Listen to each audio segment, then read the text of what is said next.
एक चाहूल प्रीतीची भाग 14। कॉलेजमध्ये घरावरचे सगळे लोक प्ले पाहण्यासाठी कॉलेजला आले होते।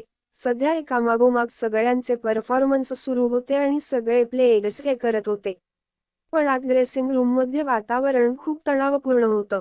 मिहीर चिंताग्रस्तपणे इथे तिथे फिरत होता। तेवढ्यात सोहा त्याच्याजवळ येऊन म्हणाली, मिहीर तू अजून चेंज केलं नाही. तुझा पार्ट येणार आहे, जा आणि पटकन चेंज करून ये.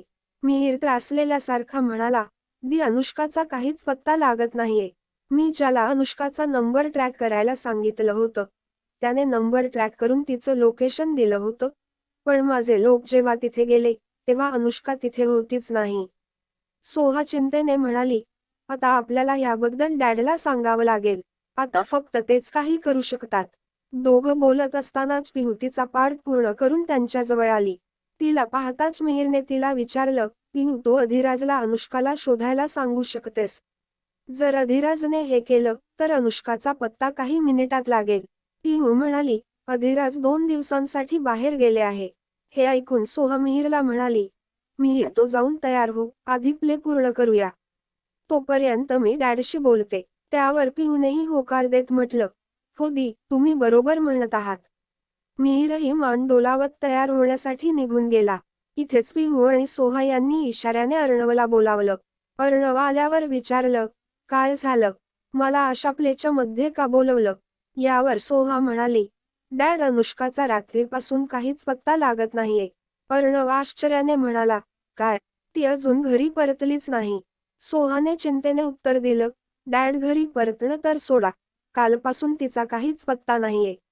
आम्ही आमच्या स्तरावर सगळ्या प्रकारे प्रयत्न करून पाहिले. अर्णवने त्यांच्याकडे बघून समजावत म्हटलं, ठीक आहे, तुम्ही दोघं काळजी करू नका, तिला काही होणार नाही. मी जाऊन शोधतो. हे बोलून अर्णव तिथून निघून गेला. पिहू आणि सोहा दोघं पुन्हा प्लेकडे लक्ष केंद्रित करू लागले. दुसऱ्या बाजूला अर्णवने त्याच्या मित्रांना कॉल करून अनुष्काला शोधायला सांगितलं, कारण आता त्यालाही भीती वाटू लागली होती. अनुष्काने कधीही असं काहीही न सांगता केलं नव्हतं. अनुष्का घरात अर्णवच्या खूप जवळ होती.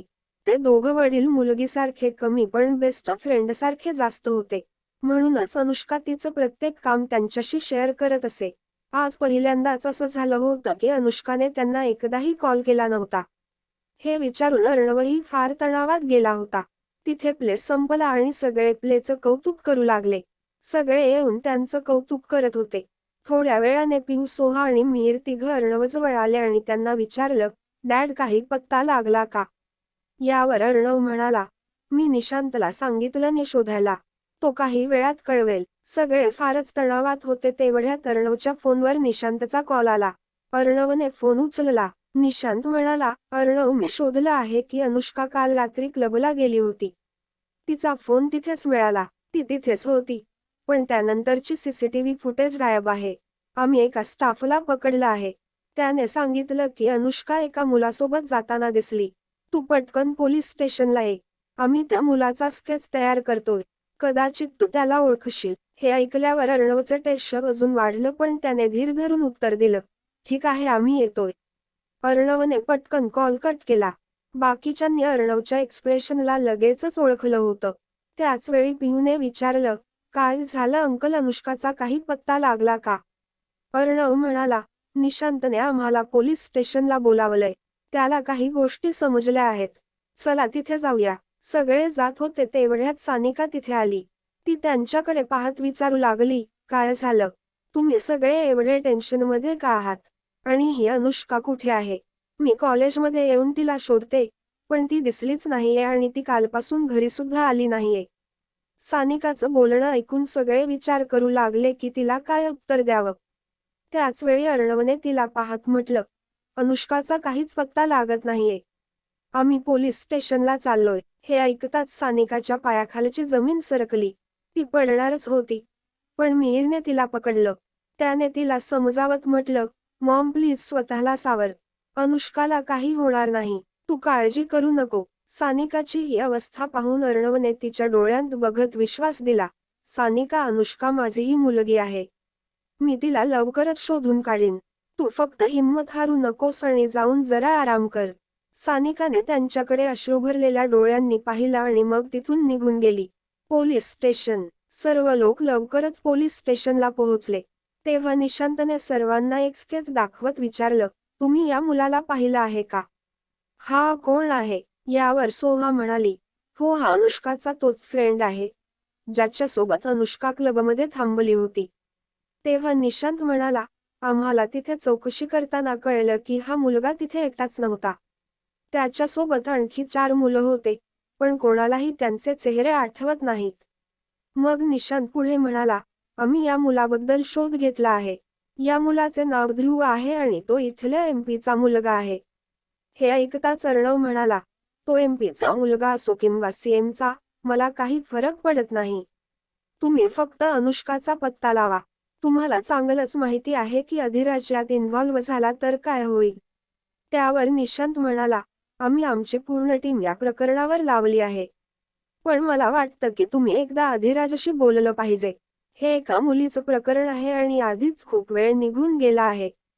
कल्पना नाही की तिच्यासोबत आत्तापर्यंत काय काय झालं असेल. हे ऐकून पिहू घाबरत म्हणाली, तुम्ही हे काय बोलत आहात? अनुष्काला काही होणार नाही. ती खूप ब्रेव आहे. तुम्ही फक्त तिला लवकर शोधून काढा. पिहूचे शब्द ऐकून निशांत म्हणाला, मी समजू शकतो की आता तुमच्यावर काय जात असेल. पण सत्य नाकारलं जाऊ शकत नाही. आजही न्यूजमध्ये मुलींबाबत चुकीच्या गोष्टींची माहिती येतच राहते आणि मी फक्त त्या आकड्यांविषयी बोलतो आहे ज्या रिपोर्ट होतात. न जाणो किती प्रकरणे अशी असतील जी कधी नोंदवलीच जात नाहीत. निशांतचं असं बोलणं ऐकून पिहू घाबरली आणि बाहेर जाऊन अधिराजला कॉल करण्याचा प्रयत्न करू लागली. पण अधिराजचा कॉल लागतच नव्हता. पिहूने पुन्हा पुन्हा प्रयत्न केला. पण शेवटी तिला खूप राग आला आणि तिने रागात आपला फोन जमिनीवर फेकून दिला, ज्यामुळे फोनचे तुकडे झाले. तेव्हा सोहा पिहूच्या जवळ येऊन म्हणाली, पिहू प्लीज स्वतःला सावर, अनुष्का अगदी ठीक असेल. पिहू स्वतःला सावरायचा प्रयत्न करत रडवेल्या आवाजात म्हणाली, दी तुम्ही निशांत अंकलचं बोलणं ऐकले नाहीत का? ते काय म्हणत होते? वरून अधिराजचा कॉल देखील लागत नाही. काय फायदा इतका मोठा माणूस असून, जेव्हा तुम्ही तुमच्याच लोकांना वाचवू शकत नाही? काय फायदा इतक्या मोठ्या नावाचा, जेव्हा ते नाव स्वतःच्या माणसांचे संरक्षण करू शकत नाही? यावर सोहा पिहूला धीर देत म्हणाली, अशी गोष्ट नाहीये पिहू. उलट आजवर आपण सगळ्यांनी कधीही कोणालाही सांगितलं नाही की आपण अधिराज देशमुखचे भाऊ, बहीण आहोत. कारण आपल्याला आपलं नाव बनवायचं होतं. जर कोणाला हे कळलं असतं की आपण अधिराज देशमुखचे भाऊ, बहीण आहोत, तर सगळेजण आपल्याला आपल्या कर्तृत्वाने नव्हे, तर आपल्या नावाने जज करत असते. पण आज वाटत आहे की काश आपण सगळ्यांना सांगितलं असतं, तर आज कोणाची हिंमतच झाली नसती की आपल्याकडे डोळे वर करून सुद्धा पाहण्याची. तेव्हा पिहू घाबरून म्हणाली, दी आता आपण काय करू? कळत नाही अनुष्का कोणत्या परिस्थितीत असेल. हे लोक तिचा पत्ता कधी लावतील? सोहाने काहीतरी विचार करून उत्तर दिलं, तू बरोबर आहेस पिहू. पण आपल्याकडे काही पर्याय देखील नाहीये. जर दादा असता तर कदाचित काहीतरी होऊ शकलं असतं. संपूर्ण शहरात पोलीस अनुष्काला शोधत होती. तेव्हा पोलिसांना कुठेतरी ध्रुवबद्दल माहिती मिळाली. पोलिसांनी ही गोष्ट अनुष्काच्या कुटुंबाला सांगितली. तेव्हा अर्णव निशांतकडे पाहून म्हणाला, मी देखील तुझ्यासोबत येतो. निशांतने त्याची गोष्ट मान्य केली. तेव्हा पिहू, मिहीर आणि सोहा सुद्धा म्हणाले, डॅड प्लीज अंकल आम्हालाही तुमच्यासोबत घेऊन चला. हे ऐकून निशांत म्हणाला, नाही बेटा, तिथे धोका असू शकतो त्यामुळे तुम्ही सगळे तिथे जाऊ शकत नाही. हे ऐकून मिहीर विनंती करत म्हणाला, अंकल जसे तुम्ही सांगाल तसेच आम्ही वागू पण प्लीज आम्हाला घेऊन चला. मिहीरच्या विनंतीवर निशांत तयार झाला पण इशारा देत म्हणाला, पण लक्षात ठेवा, तुमच्यामुळे तपासात अडथळा येता कामा नये. हे ऐकून तिघांनी मान हलवली आणि मग सगळेजण आपापल्या गाडीत बसून त्या ठिकाणी गेले. ती जागा शहरापासून थोड्या अंतरावर जंगलात होती. सगळ्यांनी जंगलाच्या काही अंतरावरच आपापल्या गाड्या थांबवल्या. निशांत गाडीतून खाली उतरून म्हणाला, इथून पुढे आपण चालतच जाऊ. कारण आपण कोणालाही सावध करून चालणार नाही, नाहीतर ते लोक पळून जातील. यावर सगळे हळूहळू पुढे जाऊ लागले. पण पिहू, सोहा आणि मिहीरला गाडीतच थांबायला सांगितलं गेलं. जेव्हा सगळेजण त्या घराच्या जवळ पोहोचले, तेव्हा त्यांनी पाहिलं की घराभोवती अनेक गुंड होते जे घराचं रक्षण करत होते. पोलीस एकामागोमाग एक सर्व गुंडांना बेशुद्ध करू लागले आणि मग आरामात घरात शिरले. दरम्यान गाडीत पिऊ सोहा आणि मिहिरला शांत बसवत नव्हतं. त्यांच्यासाठी प्रत्येक क्षण कापणं कठीण झालं होतं. त्यामुळे तेही गाडीतून बाहेर पडले आणि त्यांच्या मागोमाग गेले. घराच्या जवळ आल्यावर त्यांनी पाहिलं की सर्व गुंड बेशुद्ध होते, म्हणून तेही घरात जाऊ लागले. पण घरात जाण्यासाठी त्यांनी मागच्या बाजूचा रस्ता निवडला, ज्यामुळे ते पोलिसांच्या नजरेतून बचावू शकतील. जेव्हा ते तिघं घरात पोहोचले, तेव्हा एका खोलीतून त्यांना एका मुलीच्या ओरडण्याचा आवाज ऐकू आला. जसेच हा आवाज त्यांच्यापर्यंत पोहोचला, त्यांना तो आवाज ओळखायला वेळ लागला नाही आणि आश्चर्याने त्यांचे डोळे मोठे झाले. तिघांच्याही तोंडातून एकाच वेळी एकच नाव बाहेर पडलं, अनुष्का. तिघांच्याही मनात वेदना निर्माण करण्यासाठी तिचा आवाज पुरेसा होता. कारण त्या आवाजावरूनच कळत होतं की अनुष्का सध्या किती यातना सहन करत असेल आणि तिने आतापर्यंत काय काय सहन केलं असेल. तिथेच पोलीसही घरात आले होते. निशांत आणि अर्णवच्या कानातही तोच आवाज गेला. त्यांनी त्या खोलीकडे पाहिलं जिथे त्यांना पिऊ सोहा आणि मिहिर दिसले. निशांत पटकन वर आला आणि तिघांना बाजूला केलं. खोलीतून येणारा आवाज वेदनांनी भरलेला होता. तो ऐकून पिऊच्या डोळ्यातून अश्रू वाहू लागले. निशांतने सगळ्यांना अलर्ट केलं आणि एका झटक्यात दार तोडून आत शिरला आणि आतलं दृश्य सगळ्यांच्या डोळ्यात पाणी आणायला पुरेसं होतं. अंदर अनुष्का निर्वस्त्र अवस्थेत बेडवर बेशुद्ध पडलेली होती आणि तिच्या भोवती साधारण 4 मुलं होती. तर 2 मुलं आरामात सोफ्यावर बसून बिअर पीत होती. ते 4 मुलं अनुष्कासोबत जबरदस्ती करत होते. पण जसेच त्यांनी पोलिसांना गेटवर पाहिलं सगळे तिथून पळू लागले, पण पोलिसांनी त्यांना पकडलं.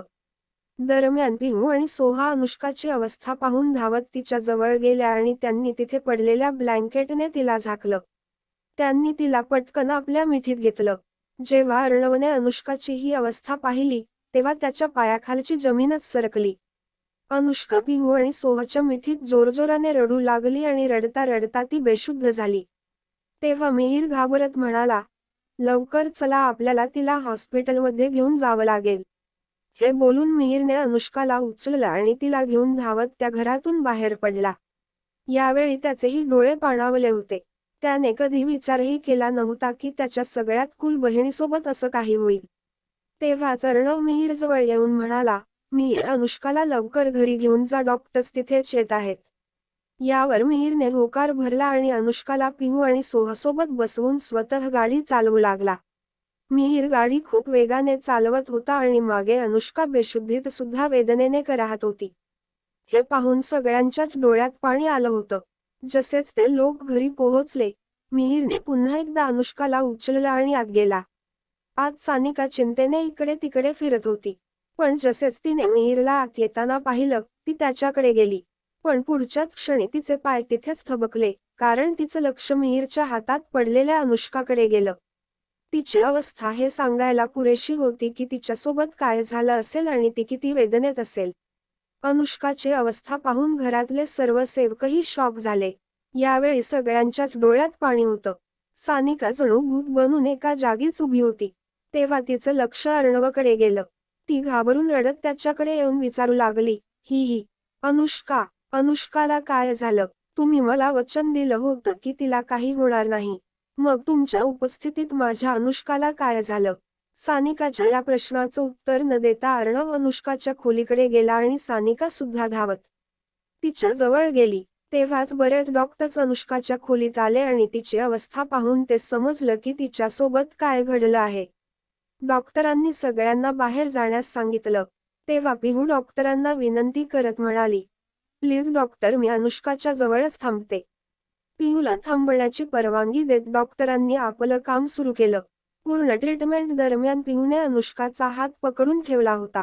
तिच्या शरीरावरील जखमा पाहून तिच्या डोळ्यातले अश्रू थांबण्याचे नाव घेत नव्हते. तेव्हा एका लेडी डॉक्टरने पिहूला सांगितलं, बेटा, असं कमजोर होऊन चालणार नाही, तुला तिला सांभाळायला हवंय. तू स्वतःच तुटलीस तर हिला कोण सांभाळणार?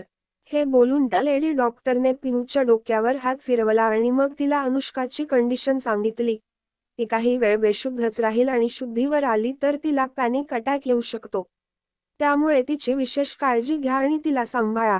हे बोलून डॉक्टर बाहेर गेले. त्या लेडी डॉक्टर बाहेर आल्या आणि सगळ्यांना पाहून म्हणाल्या, अनुष्काच्या शरीरावर खूप जखमा आहेत. तिच्यासोबत हे असं किती वेळा आणि किती जणांनी केलं आहे हे रिपोर्ट नंतर कळेल. पण तुम्हाला आता खंबीर राहावं लागेल. तिच्यासाठी तुम्ही सगळे स्ट्रॉंग राहणं गरजेचं आहे. हे बोलून डॉक्टर तिथून निघून गेले. रूमच्या आत पिहू अनुष्काचा हात पकडून बसली होती. तेव्हा तिला अनुष्काच्या फुसफुसण्याचा आवाज आला. ती तिच्या तोंडाजवळ कान नेऊन ऐकण्याचा प्रयत्न करू लागली की अनुष्का काय म्हणत आहे. तेव्हा अनुष्काने बेशुद्धीच्या अवस्थेत गयावया करत म्हटलं, सोडून द्या मला. सोडून द्या. तुम्ही माझ्या भावाला ओळखत नाही. तो तुम्हाला सोडणार नाही. तुमचे तुकडे तुकडे करून टाकेल. सोडून द्या मला, नाही तर बरं होणार नाही. अनुष्काच्या तोंडून हे सगळं ऐकून पिऊला खूप वाईट वाटलं, कारण ज्या भावाबद्दल अनुष्का बडबडत होती त्याला कदाचित तिच्या या परिस्थितीची कल्पनाही नव्हती. तेव्हा पिऊने आपल्या मनात म्हटलं, एका बहिणीला आपल्या भावावर इतकी आशा आहे की तो तिला प्रत्येक अडचणीतून बाहेर काढेल. पण इथे जेव्हा तिला त्या भावाची गरज होती तेव्हा तो इथे नाही. पण मी तुला वचन देते अनुष्का, अधिराज त्यांना जिवंत सोडणार नाही. तो तुझ्या प्रत्येक वेदनेचा बदला घेईल. हे बोलून पिहू अनुष्काच्या रूममधून बाहेर पडली आणि सोहाला अनुष्का जवळ जाण्यास सांगितलं. मग पिहू आपल्या रूममध्ये जाऊन मिहीरच्या फोनवरून समरला कॉल करायला लागली. समरने 2-3 वेळा कॉल उचलला नाही. पण पिहू पुन्हा पुन्हा प्रयत्न करत राहिली आणि बऱ्याच वेळानंतर समरने कॉल उचलला. अधिराज अनुष्का सोबत झालेल्या या अन्यायाचा बदला घेईल का? की कुटुंबातील वैर अधिराजला भाऊ म्हणून आपलं कर्तव्य निभवण्यापासून रोखेल? आणि अनुष्काच्या आयुष्याला कोणता नवा वळण मिळेल? To be continued. व्हिडिओ आवडला असेल तर लाईक करा, शेअर करा आणि चॅनेलला सबस्क्राईब करून बाजूची घंटी नक्की दाबा. धन्यवाद.